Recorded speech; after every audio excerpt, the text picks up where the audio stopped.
the night, and into his American adventures comes Bulldog Drummond.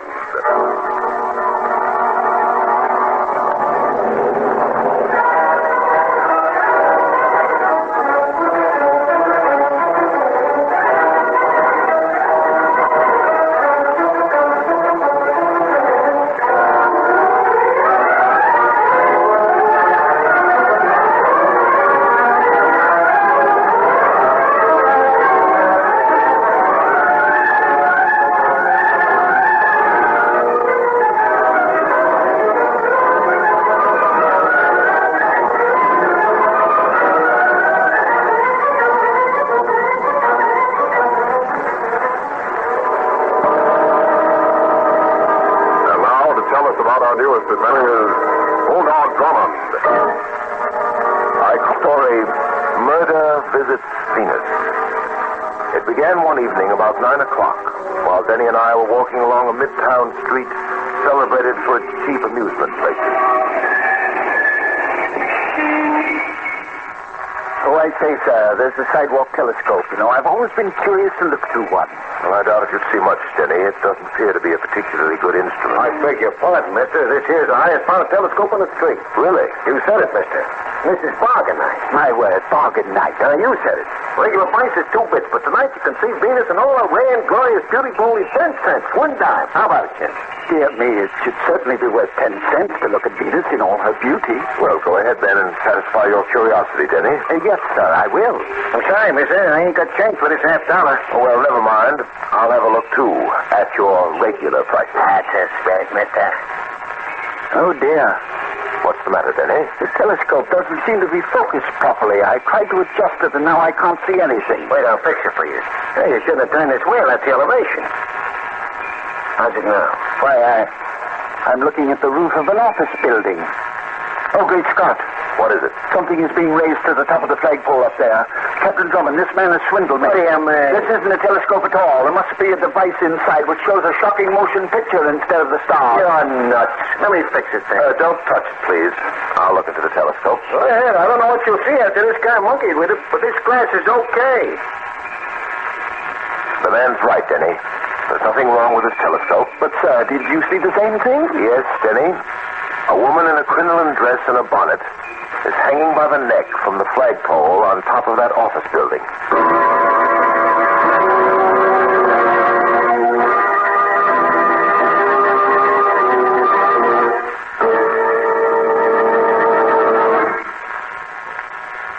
Oh, dear. First we couldn't get a taxi cab, and now we're here at the office building. We can't get an elevator. And from the signs, this is the only one that goes to the roof. And from the indicator, that's where it is now, sir, and where it apparently intends to remain. Here comes someone who may be able to help us. A man carrying a time clock. He must be a watchman. I beg your pardon. Is anything wrong with this elevator? Yeah, not that I know of. Why? Oh, he's been ringing the bell for 5 minutes, but the indicator hasn't moved. Oh, it's that night elevator kid. He must be up on the roof again, sneaking a smoke. Here, get in this car. Well, thank you very much.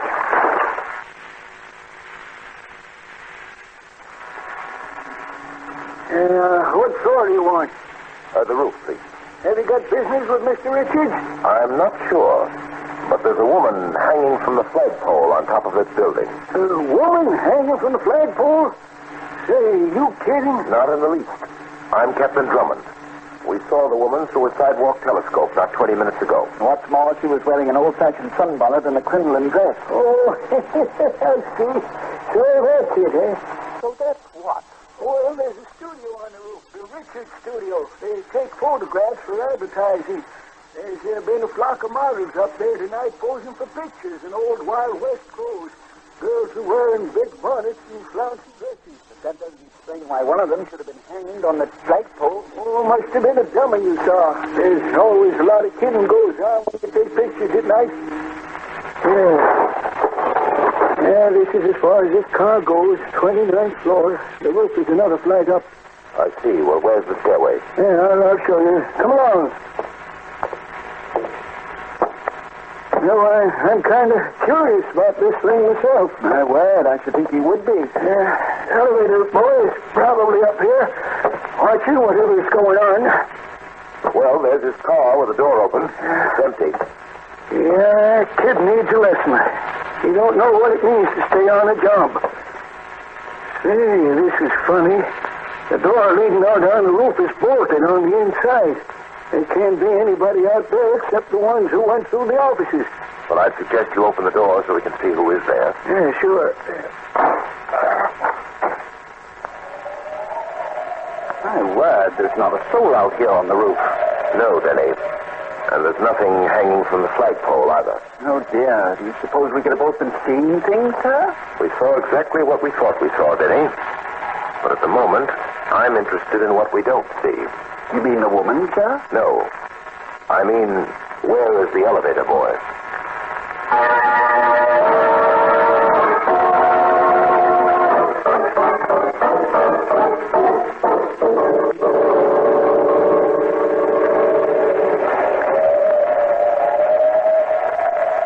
Please, sir, we've searched this roof thoroughly, and there's no trace of either the woman or the elevator boy. Well, I beg your pardon, Denny. There's one slight trace. This partially smoked cigarette that was lying just outside the door to the roof. No lipstick on it. Couldn't have been smoked by a woman. You noticed that too, do you, Denny? If you ask me, there never was any woman out here. But as Captain Drummond asked, where is the elevator boy? Oh, he's probably in one of the photograph studios, neglecting his work as usual. I'm going to teach that kid a lesson. What kind of lesson? The control switches for the elevators are up here in the machinery chamber, just inside the door to the roof. I'm going to shut off the power on the car we come up in, and we'll take the kid's car down. My word, is that rather mean to make him walk down 30 flights of stairs? I said I was going to teach him. I'll lock the door to the switch chamber when I get through so he can't turn the power back on. He'll have to walk down to get the keys. Is that the door to the switch chamber? Yeah. You two get in the car. I'll be with you in a minute. Very well. Well, Denny, we won't keep the watchman waiting long, but I think we should ask some questions inside the photographic studio. Yes, sir. The watchman said the place was run by a Mr. Richards. Hey, come here quick. Come along, Denny. Yes, sir. Look, I opened the door to the switches and look, there he is. Oh, dear. The elevator boy. Yeah, must have fainted or something and fallen into the machinery off the roof elevator. No. He was murdered. He's dead? Yes. And he was killed before his body was put in here. If that elevator had been started, the marks of murder would have been destroyed.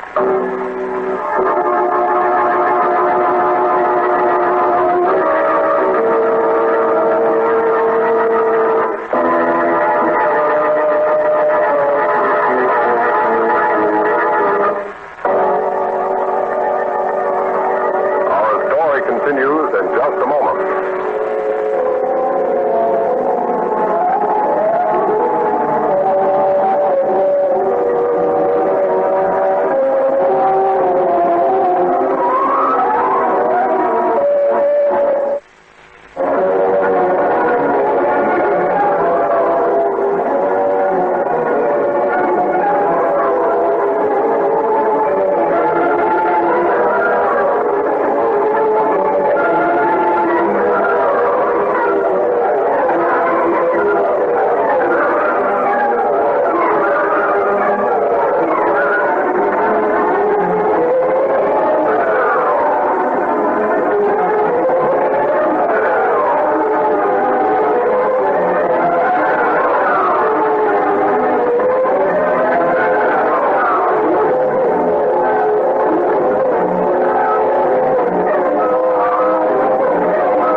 And now, back to Bulldog Drummond and the story he calls Murder Visits Venus.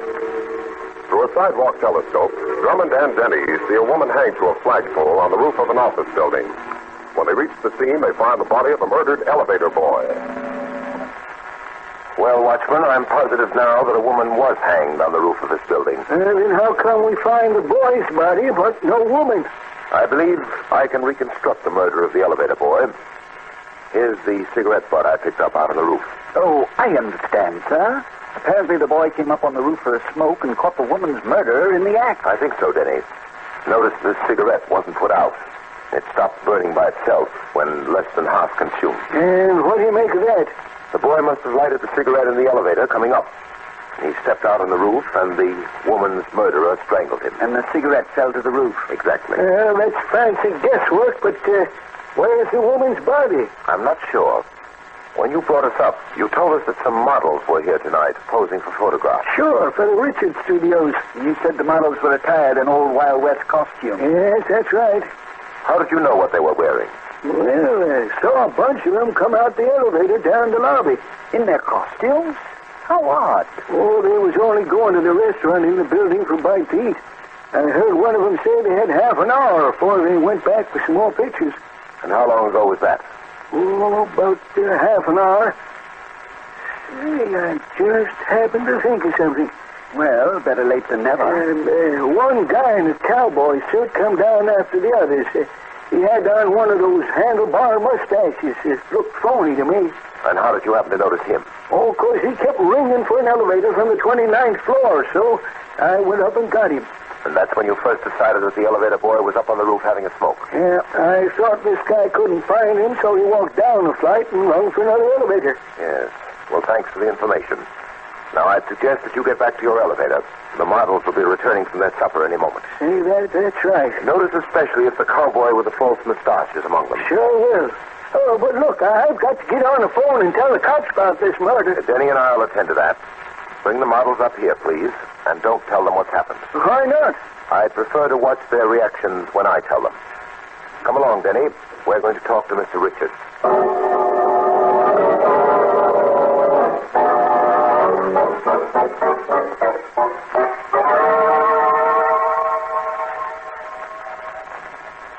I understand, Mr. Richards, that you have a group of models here tonight posing for photographs. That's right, Captain Drummond. The job is a rush order, so we're working overtime. Would you mind telling me why you're interested? Why, we looked through a telescope and... Please, Denny, please. Very well, sir. But that's how it happened. Sounds most amusing. No, Mr. Richards. Murder is never amusing. Murder? Yes. There was at least one murder committed tonight on the roof just outside. And I believe there were two. Good heavens. Who was killed? The night elevator boy, for one. Freddie? Who did it? I'm not positive.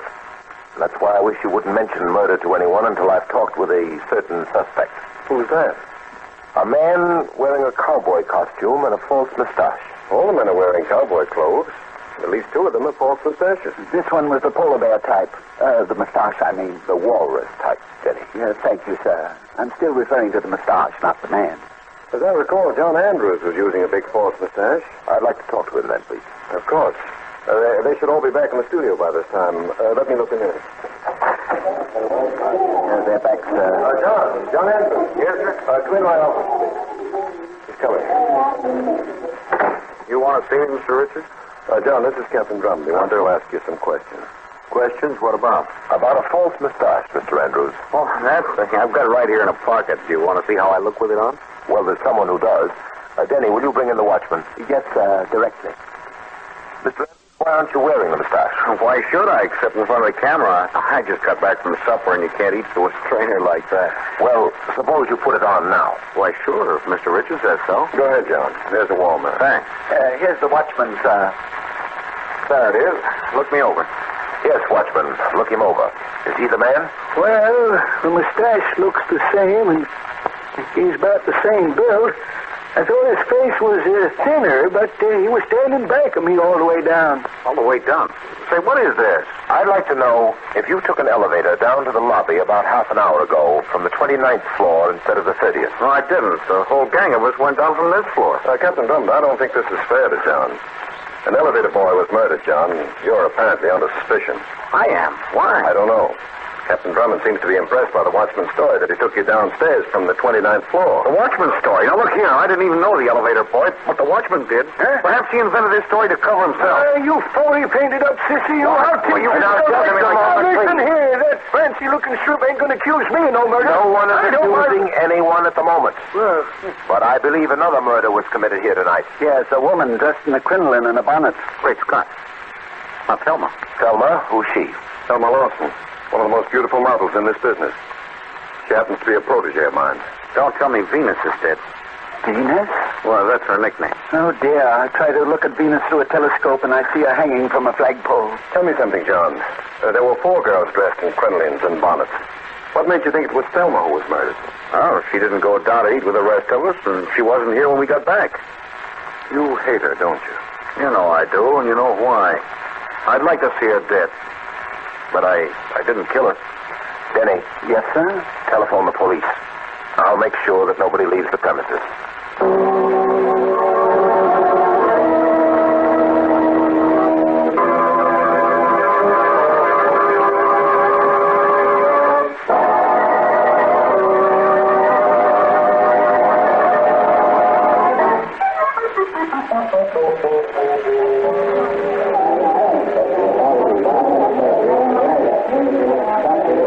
All right. Now relax, everybody. None of you are under arrest. But you're all to stay in the studio. There's an officer posted at every door. Now then, Drummond, where can you and I talk in private? In Mr. Richards' office, Inspector Maxson, through this door. Good. Let's go in.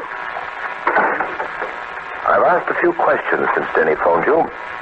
John Andrews had a motive for killing Thelma Lawson. It's too bad about her. If she is dead. Venus, they called her. And from her photographs, they weren't exaggerating. But, you see, she was responsible for Andrews losing a substantial motion picture contract. She persuaded the picture company officials to engage a friend of hers instead. And I suppose Andrews has hated her ever since. Well, that's a motive for murder, but we still aren't sure that she's dead. Denny is trying to find evidence that she is. I expect to hear from him very soon. You've got an idea where her body is? The body, or its remains. Frankly, I don't believe that Andrews is guilty. The other models say that he rode down in the elevator with them, ate supper, came back. Well, then, what about the watchman's statement?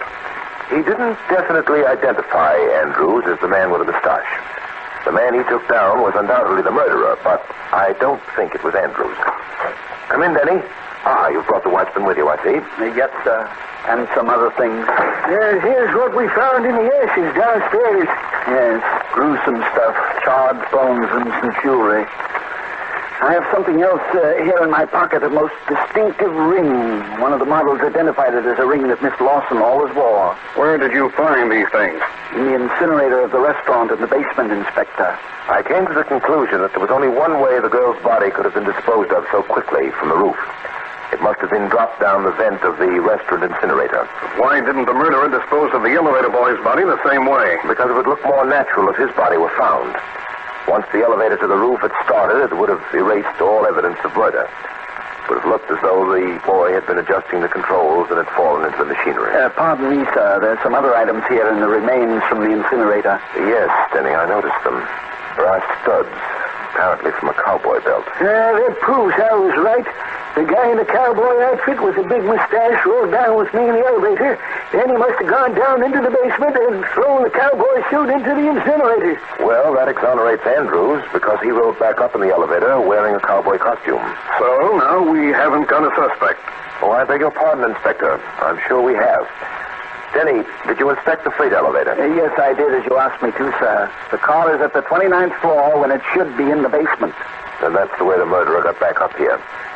Mr. Richards told me that only 2 people stayed here when the models went down for supper. 2 people. Himself, I suppose. And who else? The head photographer, Bob Wilson. Supposedly, he spent that time in the dark room developing the pictures he'd taken. Denny, let's have Mr. Richards, please. Yes, sir. Mr. Richards, Captain Drummond would like to speak with you. Yes, of course. What is it, Drummond? Mr. Richards, your head photographer, Bob Wilson, is about the same size as Mr. Andrews, is he not? I'm sorry to admit it, but he is. But if Bob Wilson wore a cowboy costume over his clothes, he would appear considerably larger. On the other hand, Mr. Richards, You would be about the same size as Andrews, and you couldn't conceal your thin face. What are you insinuating? Nothing, Mr. Richards. You murdered Thelma Lawson. You hanged her from the flagpole. Are you crazy? No, and I hope you're not. No one but you could have killed the girl. You murdered the elevator boy, too. And then you put on that cowboy costume and the mustache and rode down in the elevator. That's very interesting. You hoped to throw suspicion on John Andrews, who had a possible motive for murdering Miss Lawson. There's just one question I'd like to have you answer. I'll answer nothing. Why did you hang the girl on the flagpole when it would have been so much easier to strangle her? This is outrageous. Hold it, Richards. You're going to headquarters with me. You're under arrest. The charge is suspicion of murder. I'm sorry I haven't been in touch with you, Inspector. Denny and I have been doing a bit of research. Did you dig up anything, Drummond? Yes, I think we did. Well, let's hear it. We've done our usual job. We turned Richards' office and his apartment inside out. We found hundreds of fingerprints, which don't mean a thing. And you checked all of Richard's associates, I suppose? Naturally, Denny. We've had our men watching a dozen of them for the past 24 hours. But none of the reports will give us a motive for Richards to murder Venus. Well, his motive, of course, is the real evidence we need. Sure, but everything we've dug up points away from a motive. Now, here's what we found. In 1929, Thelma Lawson's grandfather went broke. Yes, that's Jacob Lawson. He took Thelma when her father and mother were killed in an automobile accident. That's right. And in 29, Thelma was 7 years old. That's when Richards discovered her as a child model. He helped her get jobs. He took her under his wing and promoted her. As a matter of fact, he was her agent, taking 10% of everything she earned. I beg your pardon, Inspector. Captain Drummond knows all that. Yes, well, Richards built Thelma up. She was the highest paid model in the business when she died. And she was paying him 10% of what she got. So, why should he kill her? For one reason. Well, if you found the motive, I wish you'd let me hear it. I told you that we'd done some research. Now, here's a photostatic copy of an old newspaper. It's called the Mesa Range Outlook. It was published once a week in Arizona. Notice the date, Inspector. 1895. 50 years ago. Yes, Denny. The story I've marked is an account of the hanging of a man named Peter Smith. He was supposed to have killed a man in the cattle war which was raging in that territory. Well, I don't get the connection with this murder case. Well, you will when you study this newspaper story. Smith was convicted of murder on the testimony of his partner, a man named Jake Lawson. But Smith's wife testified that Lawson committed perjury to save himself. Jake Lawson? Well, that's the name of Thelma's grandfather, Jacob Lawson. Precisely. And Peter Smith changed his name to Peter Richards. He was Peter Smith, son of the man that Jacob Lawson hanged 50 years ago. Are you sure of this? We've checked every fact. It occurred to me right at the start of the case that hanging Thelma from the flagpole was some sort of gesture on the part of her murderer, especially in a costume of the old Wild West. I thought it a trifle gaudy myself, sir. You say it was a gesture, Drummond? Or a symbol, if you like. The trademark of an old feud. I'm positive that Richards arranged to hang Thelma Lawson in just that way to avenge his father. From your evidence, Drummond, I'm convinced. You're right. Richards must be the murderer. And we've got a case that'll stand up in court. I'll have Richards rearrested. Rearrested? My word, we thought you had him in jail. I did, as long as I could. We held him exactly 24 hours. He was released 20 minutes before you came in. Then he's well ahead of us. Inspector, we need a police car. We've got to reach old Jacob Lawson before Richards kills him, too. What do you want with me? Why do you wake me up in the middle of the night? Be quiet, Jake Lawson. There's nothing here for you to steal. I haven't had any money for years. I'm not looking for money. Then what do you want? Your life. You could have taken it years ago. But I wanted to make you suffer. I don't understand. My real name is Peter Smith. I'm the son of the man who was hanged 50 years ago on your perjured testimony. Peter Smith? My mother swore vengeance against you. She told me so when she was dying. That's why I'm here. You're Peter Smith? Yes. I learned a long time ago that you worshipped your granddaughter. Thelma Lawson, her name was. I found her when she was a child. Why, you're Mr. Richards. Now you understand. I taught your granddaughter to be the most famous model of the day. And last night, I hanged her. Just as you had my father hanged. It was him or me? Well, Lawson, this time it's you. I planned to make you suffer for a long time. Captain Drummond butted in. Sooner or later, he'll find me out. I hope it's soon. Won't be soon enough to stop me from killing you. Get away from me. I haven't time to hang you. A bullet will... Oh, nice work, sir. You shot the gun out of his hand. I've got him, Drummond. I say, I believe the old man has fainted. No, Denny. He's dead. The shock was too much for his heart. Well, He's finally paid for his crime. And Richards will pay for both of his. The one I feel sorry for is Thelma Lawson. She knew nothing of her grandfather's guilt. Poor girl. From her picture, she was such a beauty. I can understand why they called her Venus, although I never saw her. I say, sir, I just thought of something. What's that, Denny? I never saw the planet Venus either.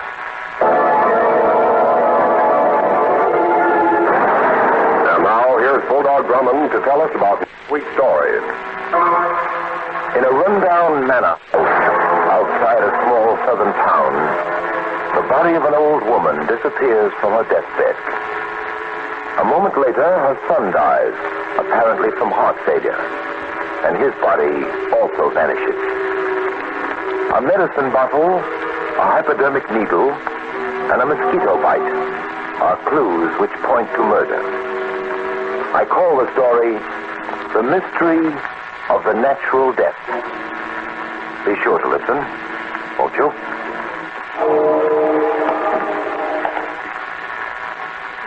And so into the night walks Bulldog Drummond, seeking new adventure and excitement. The next adventure with Bulldog Drummond will be heard over most of these same stations next week at the same time.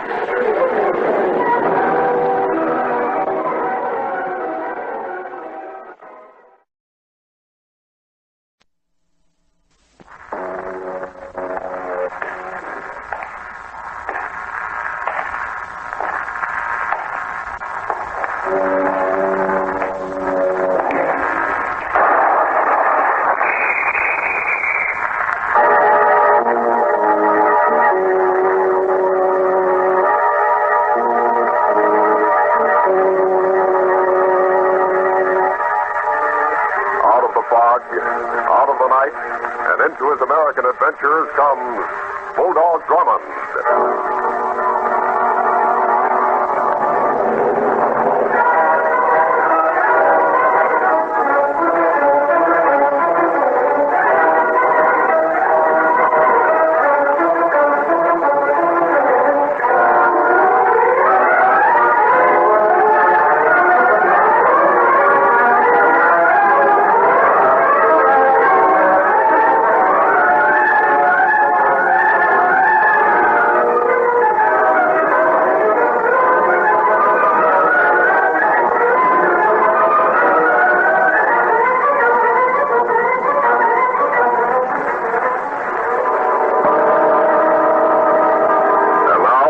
About our newest adventure, Bulldog Drummond.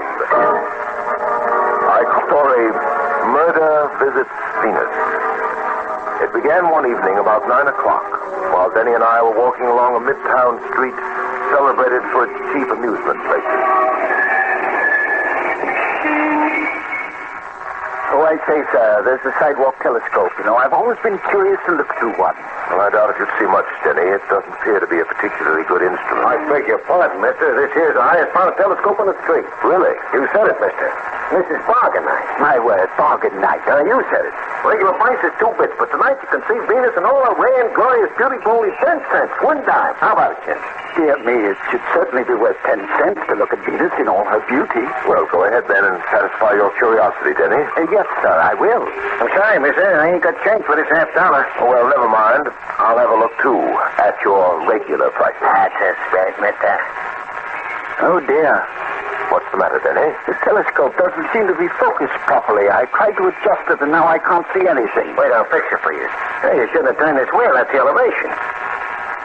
How's it now? Why, I'm looking at the roof of an office building.